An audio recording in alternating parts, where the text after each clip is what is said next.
Did you know that there is a war that has been raging in Latin America for 32 years? Well, if you are not from Latin America or have been living under a rock for the last 3 decades, chances are you don't know much about it.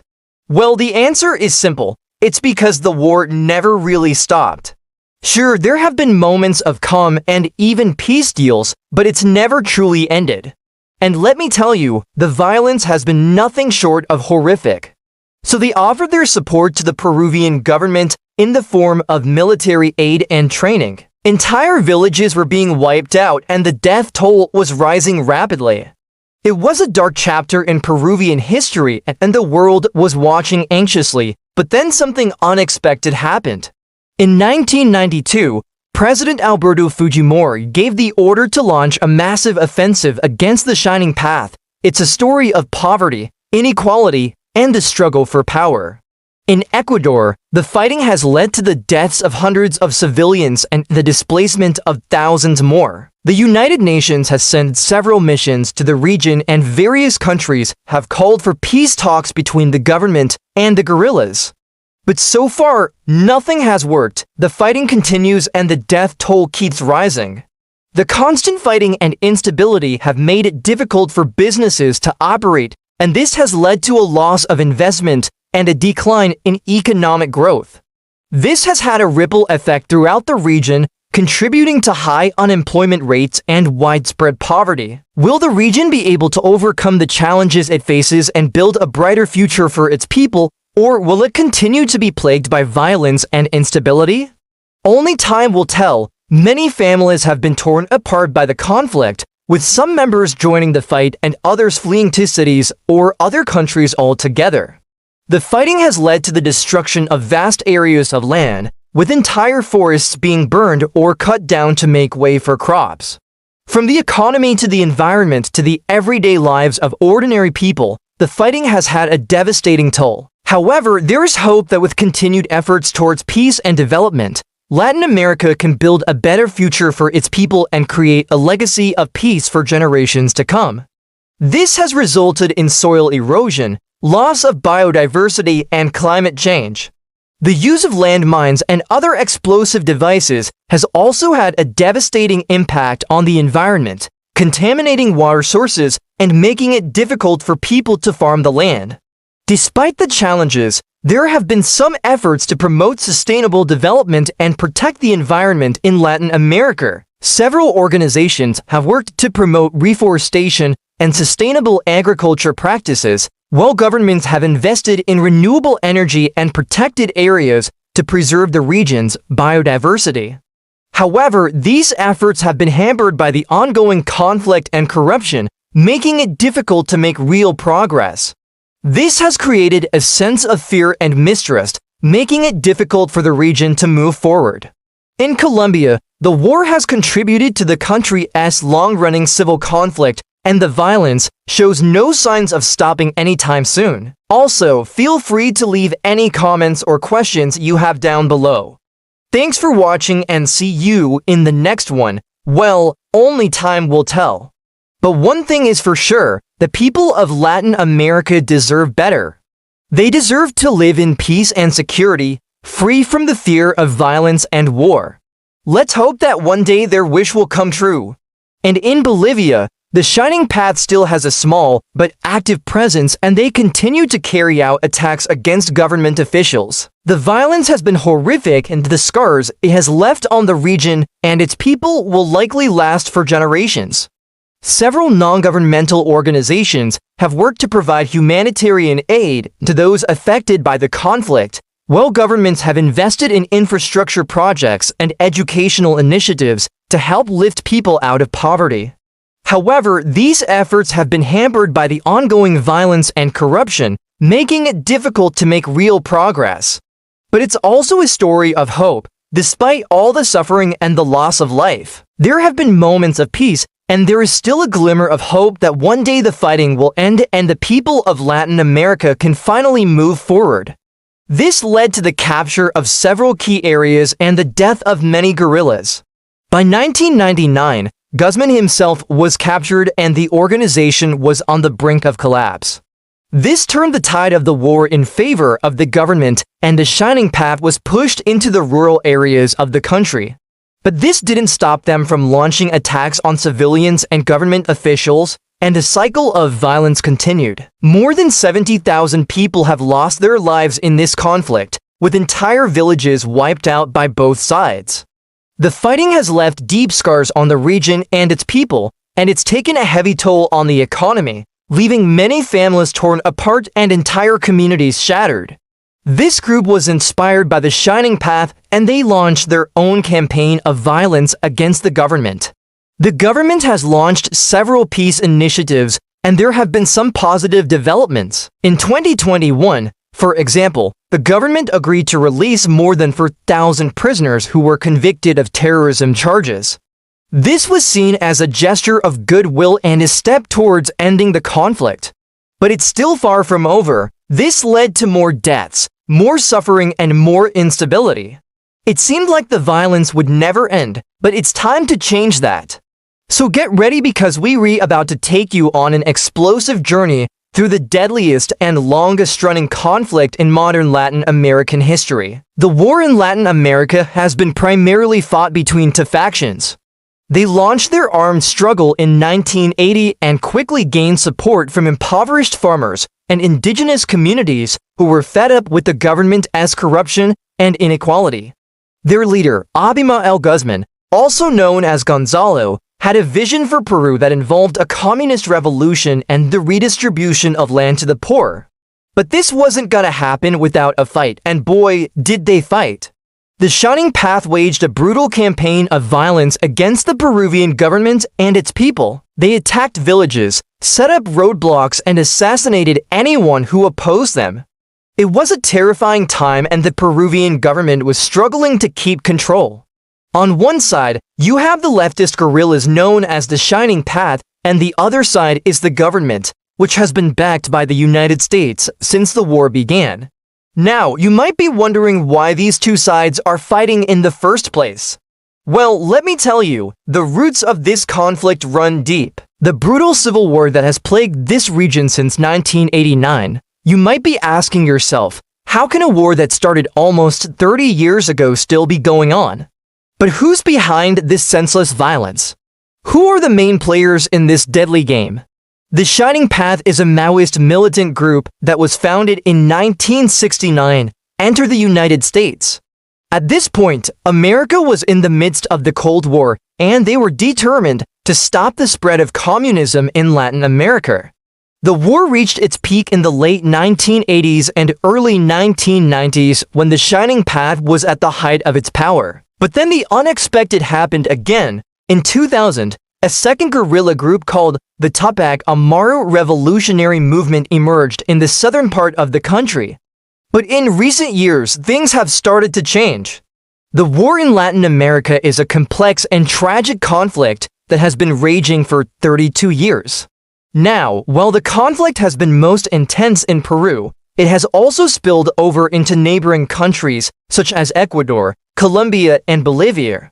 The international community has been involved in trying to find a solution to this conflict for years. So what's next for Latin America? Will the war continue to drag on for years or even decades?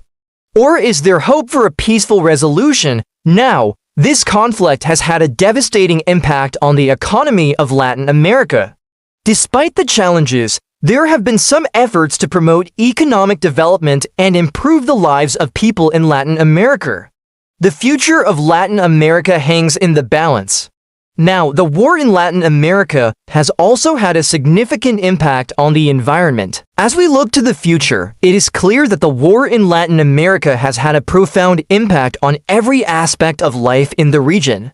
If you enjoyed this video, please give it a thumbs up and subscribe for more content. On December 9, 1824, the Spanish army suffered one of their greatest defeats ever. They lost thousands of men, and with that defeat, Spain lost all claim to the riches of South America. This is the story of the battle that ended Spanish rule in South America. The first was the terrain. Mountainous and high-altitude regions are hard to traverse, especially for large armies, and Peru had a lot of these regions. The other reason was the rebels. The rebels were led by Simon Bolivar, who was arguably one of the most talented military commanders in history. He also ordered the construction of a road between Lima and the highlands so that he could bring more troops into the region. La Serena was planning to take the city of Cusco in the highlands. That was where the bulk of the rebel army was. On his way there, he encountered a Spanish naval squadron off the coast. Royalist General San Martin had taken the city of Arequipa and was on his way to join La Serna. This was a problem for Bolivar because if San Martin joined forces with La Serna, then he would be outnumbered. However, he was able to negotiate a truce with the Spanish captains so that he could continue his march inland. We made an entire video about him, which we'll link at the end. When they came back with the news that it wasn't true, San Martin realized that he had to keep moving. He couldn't risk Bolivar beating him to Ayacucho. He would march on the city of Ayacucho, which was located right on the road that La Serna was building.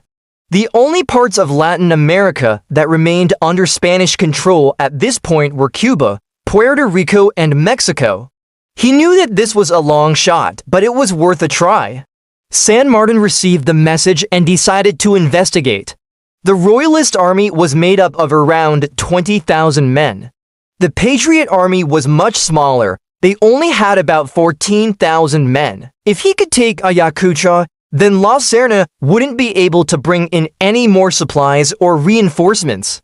So he did the unthinkable. He ordered his troops to live off the land. Even though the Spanish army was much larger than the Patriot army, they weren't used to fighting such large battles. They also didn't have the experience or the leadership to pull off a victory. Neither side could break through the other's defenses.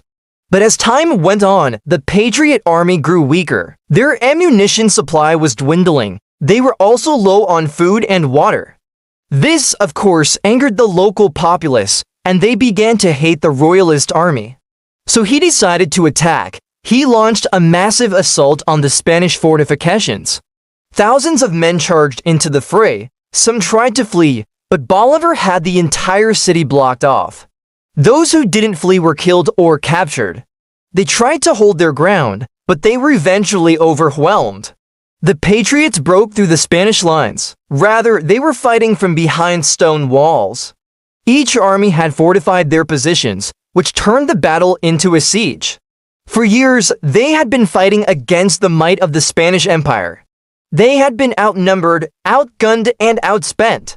But they had won in the end. The battle lasted only 3 hours. After that, the Royalist army was in full retreat. They fled from the battlefield in terror. And then there was Bolivar, of course, who was arguably one of the greatest generals of all time. After the battle, Bolivar was hailed as a hero. He knew that he wasn't the only one who had fought bravely that day. But his greatest victory would always be at Ayacucho. Thanks so much for watching. If you enjoyed this video, please subscribe. Thanks so much for watching. See you next time. He also knew that without the help of the locals, he wouldn't have been able to defeat the Spanish. He rode through the streets of Lima on a golden chariot. People cheered his name. Plus, it was a strategic location from which he could launch further attacks against the Royalists. In 1824, Latin America was going through its independence throes. With the help of the locals, Bolivar was able to lay an ambush for the unsuspecting Royalists. Most of the Spanish colonies had already declared their independence from the crown.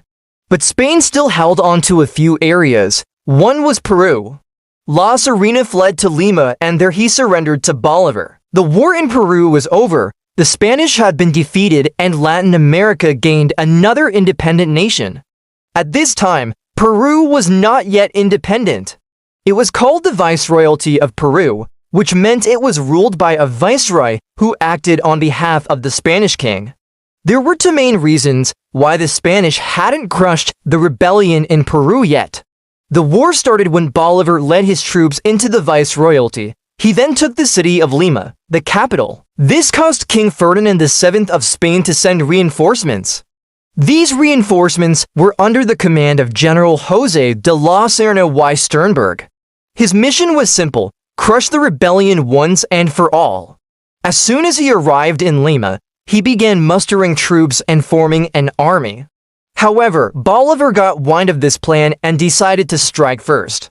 In order to get to Ayacucho, he needed to pass through the port city of Pater. While Bolivar was on his way to Pater, there were some pretty big developments back in Lima, so what he decided to do was send a messenger to San Martin saying that he had defeated the Spanish army and that they should surrender. He sent a small force ahead of him to see if it was true that the Spanish army had been defeated. However, as he was marching on Ayacucho, his supply situation grew dire. There simply wasn't enough food or supplies for his troops. This played right into Bolivar's hands. By the time San Martin's army reached Ayacucho, the people there hated the Spanish. When San Martin's forces entered the city, they were attacked from all sides. They were completely surrounded. This defeat practically ended the war in Peru. With the victory at Ayacucho, Spain lost all of their South American territories. The battle itself was fought on a plateau near the city of Ayacucho. It's known locally as Pampa del Battle of Ayacucho. Despite being outnumbered, the Patriots won a decisive victory. You may be wondering how such a small army was able to defeat one 4 times its size. Part of it was definitely due to the element of surprise.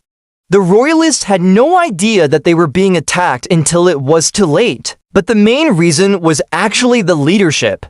Both sides had very inexperienced generals, but none were as green as the Spanish generals. For example, one of the Spanish generals at the battle was José de Canteric. He was a cavalry officer who had never commanded a large body of troops before. Another general was Gamarra, who was put in charge of the cavalry. He had never commanded cavalry before. On the Patriot side, they had officers like Antonio José de Sucre, who was a highly experienced general, having fought in many battles across South America. The outcome of this battle was pretty much decided when the Spanish generals were replaced with experienced commanders. What was interesting about the battle was that the two sides were fighting each other in the open field. Since the battle was mostly fought from behind stone walls, it was very brutal. Bolivar knew that if he didn't do something, his army would either starve or be forced to surrender. The Spanish were caught off guard. They had been expecting a siege, not an assault.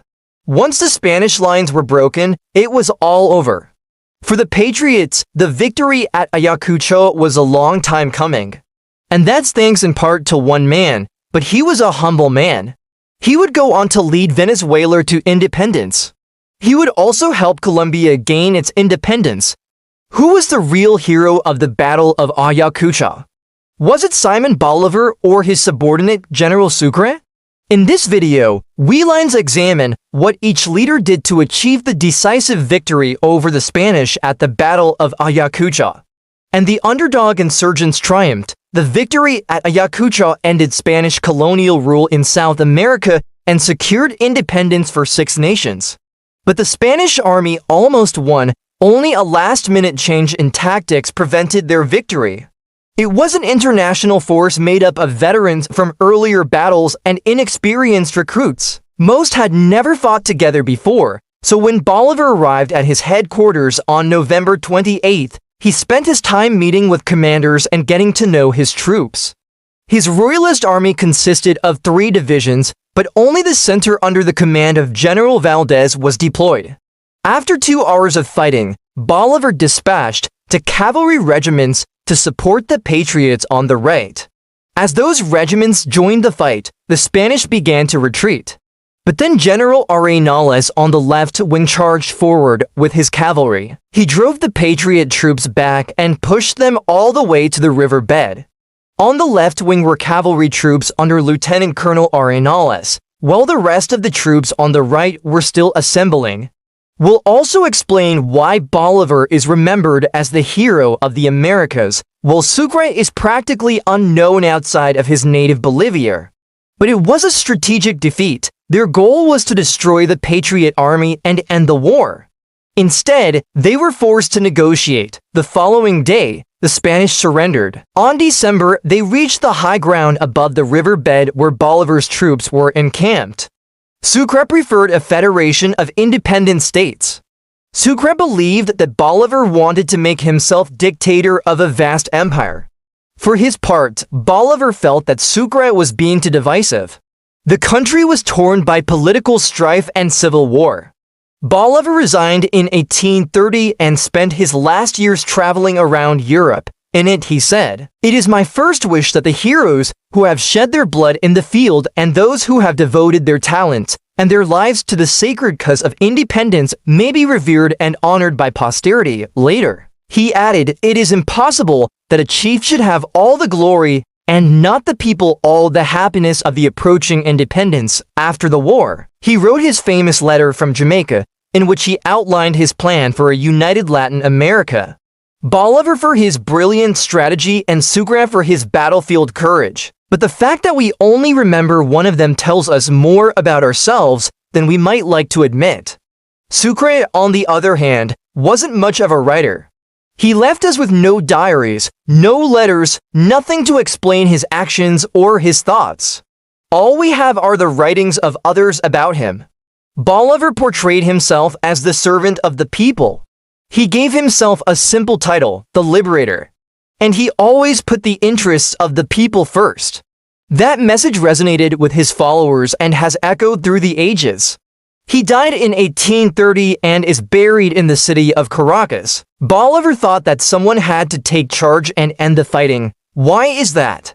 To understand why Bolivar overshadows Sucre, we need to look at the propaganda produced by both sides during and after the war. Sucre was willing to share power, but not if it meant giving up Bolivar's dream of a united Latin America. It was Bolivar who set the stage for the victory. He didn't even like being in the military. He was a farmer at heart. While the Creole elites and mestizos provided the leadership, the foot soldiers were almost exclusively indigenous peoples and African slaves. He promised them freedom and equality in a new society. Sucre, on the other hand, was one of the Creole elite. He owned plantations worked by slaves. Though he freed his slaves, he didn't participate in any abolitionist movement. And once independence was achieved, he returned to the military and continued fighting against the Spanish. For many insurgents, that was disappointing. They had hoped for a better world, but Sucre was part of the old order and they couldn't see him as a liberator. But Bolivar knew how to promote himself. He cultivated a carefully crafted image of a selfless hero who led his people to freedom. Sucre simply wasn't interested in that kind of thing.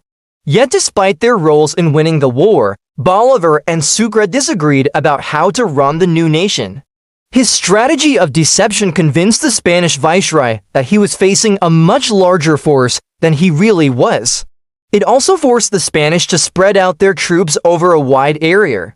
But it was Sucre who covered himself with glory during the battle. He repeatedly led his troops into action, taking on the best soldiers in the Spanish army and driving them off the field. If he had pressed his advantage and attacked the undefended center, the battle would have been over. But instead, he hesitated. The other two divisions still hadn't arrived. Why risk losing his veteran troops? And so he decided to wait. At first, the Spanish were taken aback by the extent of the Patriot camp. Sucre resigned his commission and returned to his native Bolivia, which had just declared its independence. There he served briefly as both president and dictator and then went into exile to avoid a civil war. He died in 1830 and is buried in the city of La Paz, but by this time, Bolivar had rallied his troops and the tide of battle turned once again. Now it was the Spanish who fell back, crossing the river and seeking safety in the hills. By this point, night had fallen and the battle seemed to be ending in a stalemate.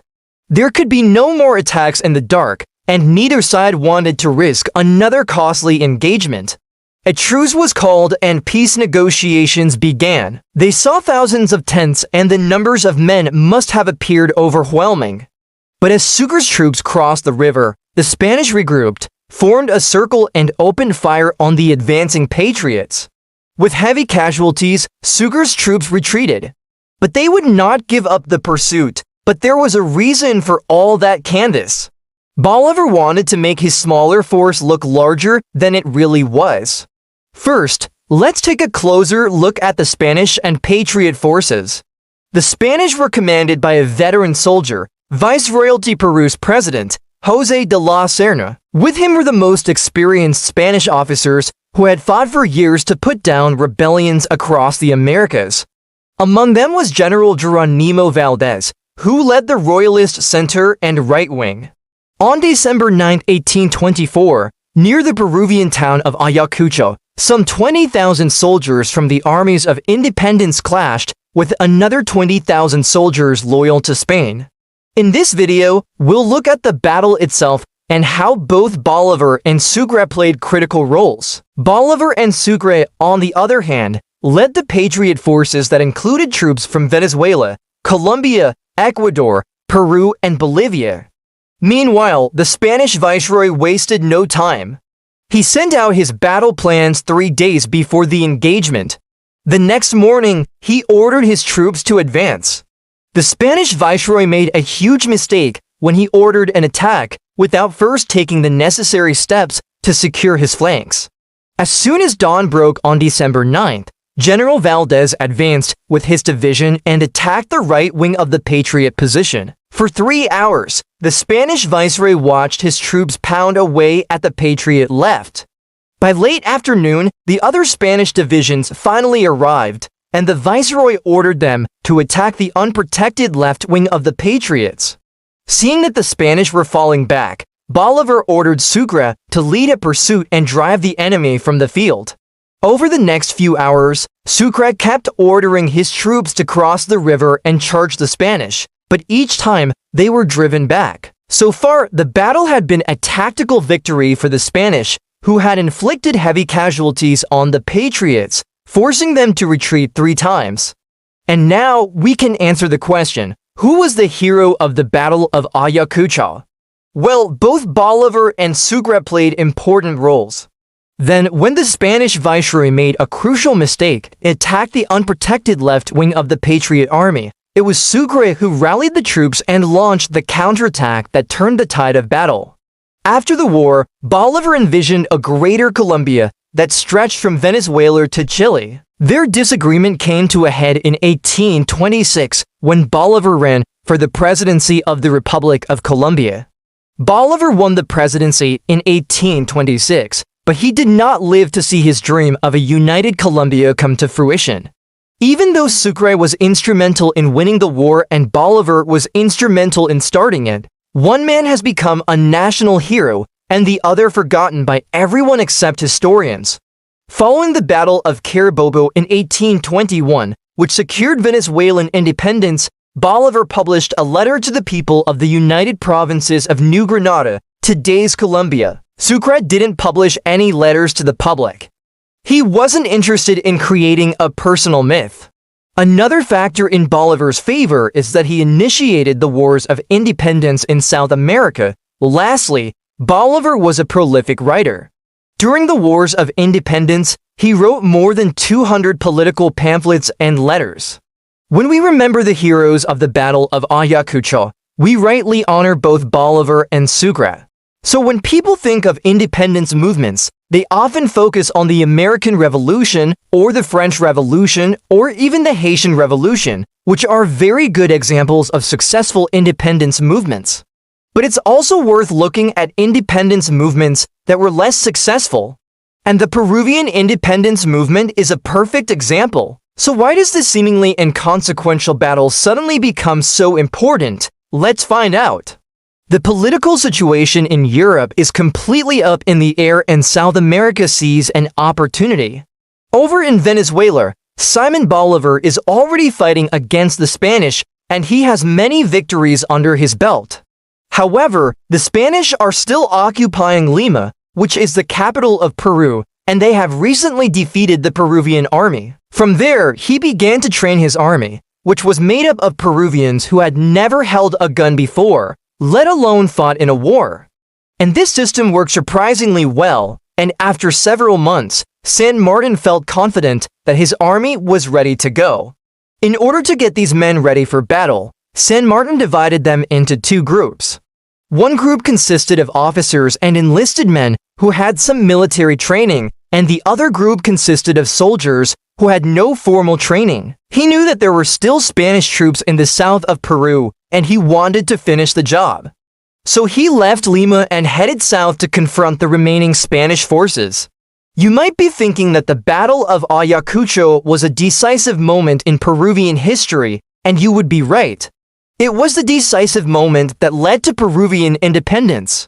The tide seems to be turning in Spain's favor, and many are beginning to doubt if independence is even possible. Well, there's a few reasons why. All of the other battles were either minor skirmishes or they took place before San Martin actually invaded Peru.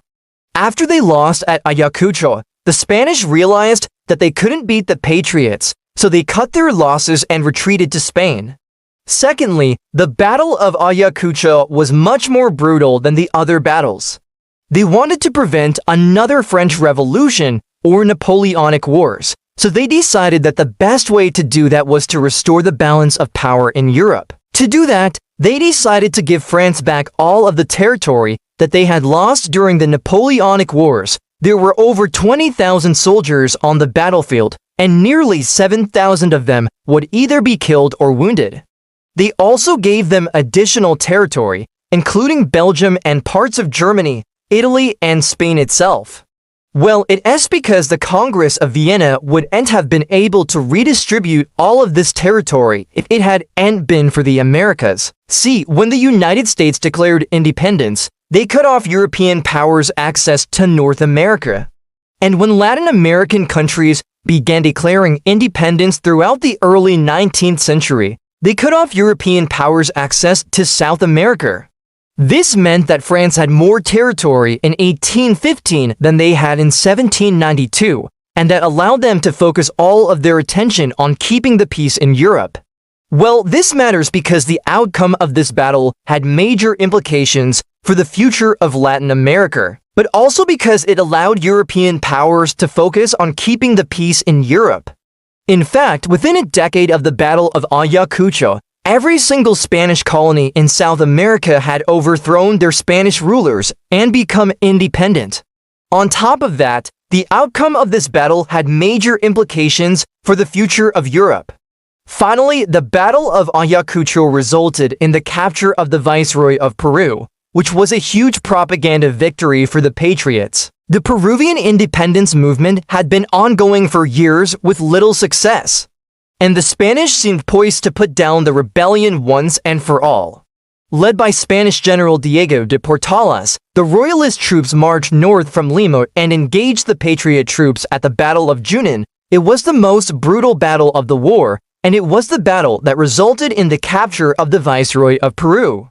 Now, this was a tough battle, but in the end, San Martin was victorious. Lacrosse's forces were larger than San Martin's, but San Martin was confident that he could win.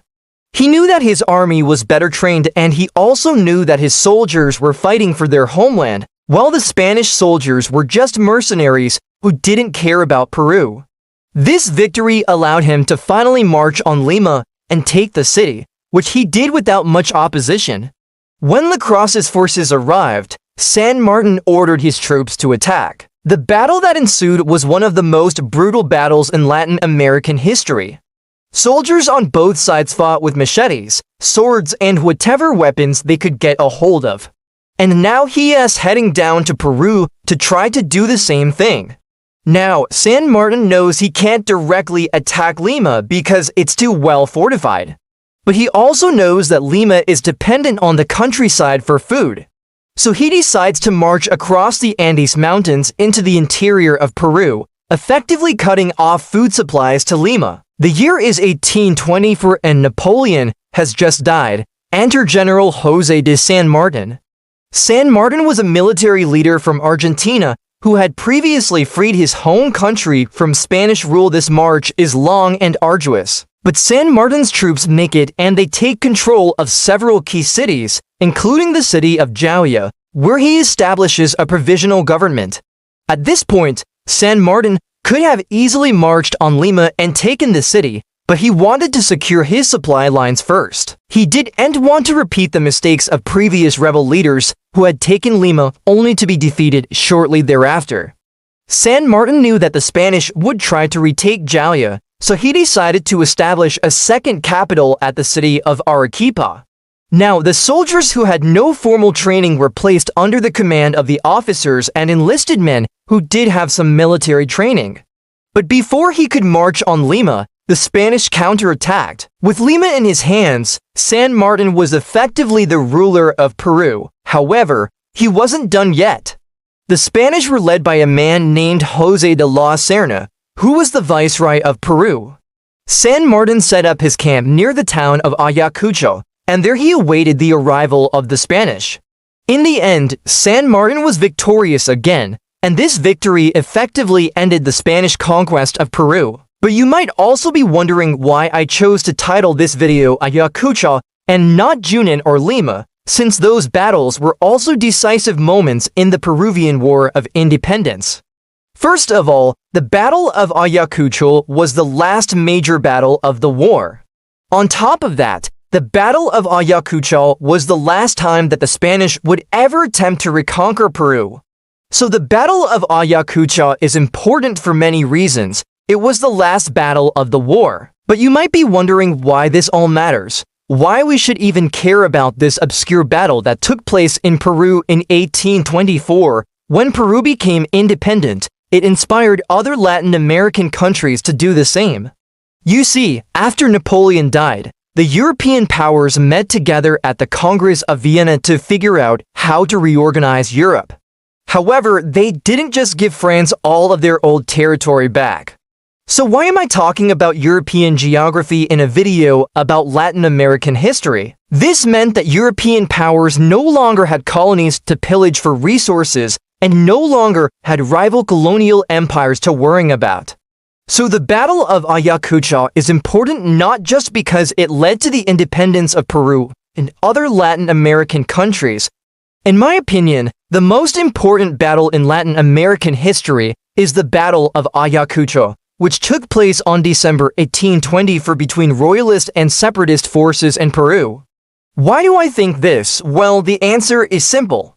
If the separatists lost at Ayacucho, then there is a good chance that the Spanish would have retained control over their most valuable colony and possibly independence movements throughout the Americas would have been crushed or at least significantly weakened. He left his headquarters on November 29th, traveled for days down the Apurimac River in a canoe, and then hiked up the western slope of the mountains toward the village of Ayacucho. Thinking that he had arrived just in the nick of time to save Sucre, Bolivar quickly deployed his troops into battle formation and prepared to attack. And this increased to 3-1 on the 9th, when Bolivar arrived with his troops. Despite being clearly outnumbered, Sucre selected a position on the eastern slope of the valley that gave his men several distinct advantages over the royalists. First, he set up his battery of 6 heavy cannons on top of a high ridge. During all this time, they lived off the land, taking food from the people they conquered, but rarely receiving any supplies from the central government. As a result, when General La Serena learned that Sucre was camped in the valley below him, he decided to wait an extra day before attacking so that his men could get some much-needed rest. He knew that he would have to dislodge the Patriots from their advantageous positions. Their cavalry thundered up the slopes of the hills, eager to get into close-quarters combat with the enemy cavalry. The two bodies of horsemen met in the middle of the valley and fought fiercely for a time. Now, why were the Patriots able to turn the tide of the battle? Well, in my opinion, the answer can be found in another letter written by Sucre. This one was written after the battle and addressed to a friend.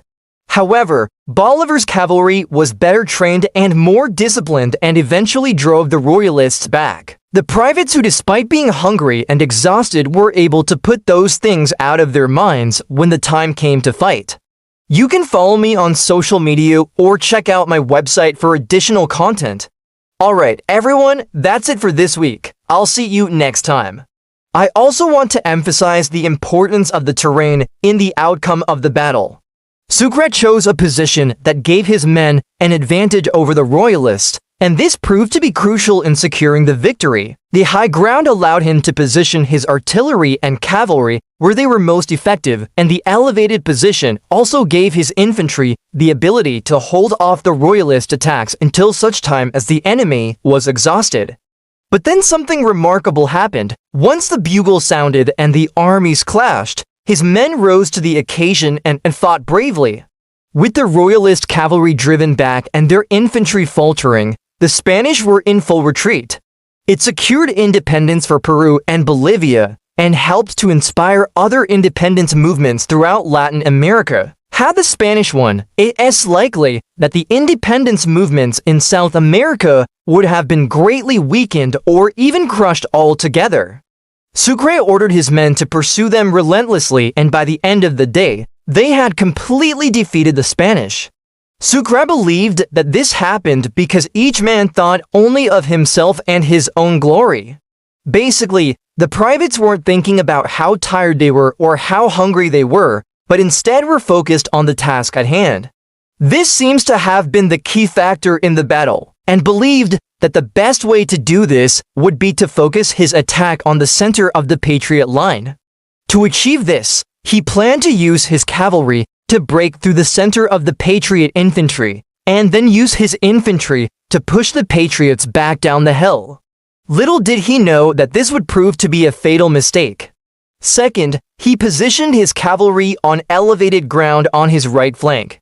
Bolivar, who commanded the Patriot forces, had 4,300 men, 170 cannons, and 700 cavalry. La Serena, who commanded the Royalists, had 5,500 men, 50 cannons, and 300 cavalry. Sucre again occupied the high ground with his artillery on the right and cavalry on the left, with infantry in the center.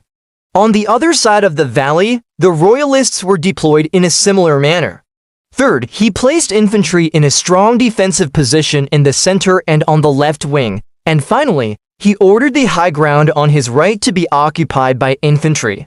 This put the bulk of his force on the high ground, and he hoped that this, along with his superior firepower, would help to make up for the numerical disadvantage his men faced. Again, for a time, it looked like La Serena's plan was going to work.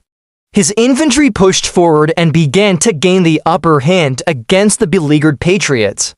At this point, the battle hung in the balance and the outcome was very much in doubt. After seeing the enemy, Sucre sent out a courier to ask who was on the hill above him. They were going to have to be brilliant tacticians and make very few mistakes. And to do this, he needed every one of his men to be well rested, fed, and in good spirits. Unfortunately, the reality was quite different. Sucre's men were exhausted, hungry, and many were barefoot.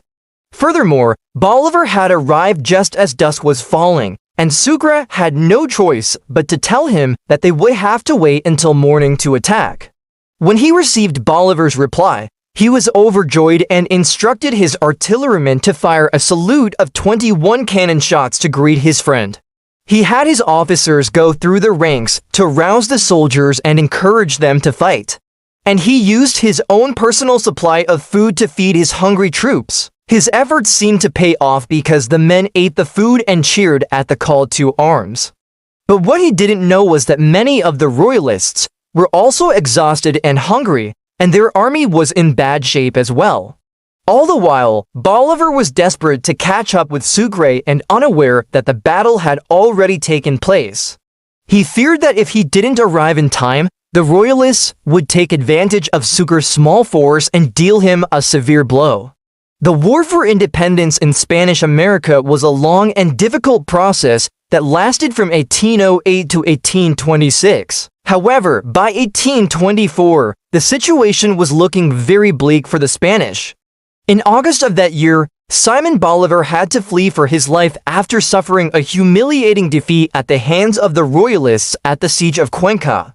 Royalist forces led by Spanish General José de la Serna y Lizardi were on the offensive, and things were not looking good for the struggling patriot cause. Despite the recent defeats, Bolivar made one final stand at the Battle of Ayacucho, which has been called the Latin American Battle of Waterloo. But what made Ayacucho such a decisive engagement, And why do I think it's so important? To answer these questions, we must examine how the terrain influenced the outcome of the battle itself. So let's get started. The action began on December 6, 1824, when Bolivar's second-in-command, General Antonio de Sucre, defeated an advance guard of the Royalist army near the village of Guamango. The bulk of the Royalist army was still 6 days away, but Sucre had to make camp for the night on the battlefield because his supply wagons were already too far behind. There he spent a cold and rainy night without shelter or supplies. And in a letter to Bolivar, Sucre wrote, "We are completely exhausted by marching day and night, without having slept sufficiently, without eating anything today, exposed to the inclemency of the elements." Meanwhile, Bolivar and the rest of the Patriot troops were making their way toward the battlefield. On the morning of December, Bolivar and his men arrived at a ridge overlooking the valley below, where they spotted a large body of Royalist soldiers. Now, when Sucre first engaged the Royalists on the 6th, he was outnumbered 2-1, but even with these advantages, Sucre knew that his army wasn't going to win a battle against a numerically superior enemy. So that night, Sucre tried everything he could to get his men ready for battle. For the past several months, the Royalist army had been on the move, forced to flee from their enemies who were trying to capture or kill them. On the morning of December, both armies awoke and got ready for battle. As the two armies faced each other across the valley, La Serena prepared to attack. As soon as the sun rose and the armies were able to see each other, the Royalists attacked. At the same time, the Royalist infantry began their assault on the center of the Patriot lines, hoping to roll Sucre's infantry back down the hill. However, after fighting for about 3 hours, the tide of the battle began to turn and the Patriots began to push the Royalists back. In this letter, Sucre explained that when the battle started, he was concerned that the lack of sleep and food would hinder his men. But once the tide of battle turned, it was pretty much over. As I mentioned at the beginning of the video, the Battle of Ayacucho was one of the most important battles in Latin American history. But what I want to emphasize in this video is that the victory of the separatists was largely due to the efforts of the common soldiers.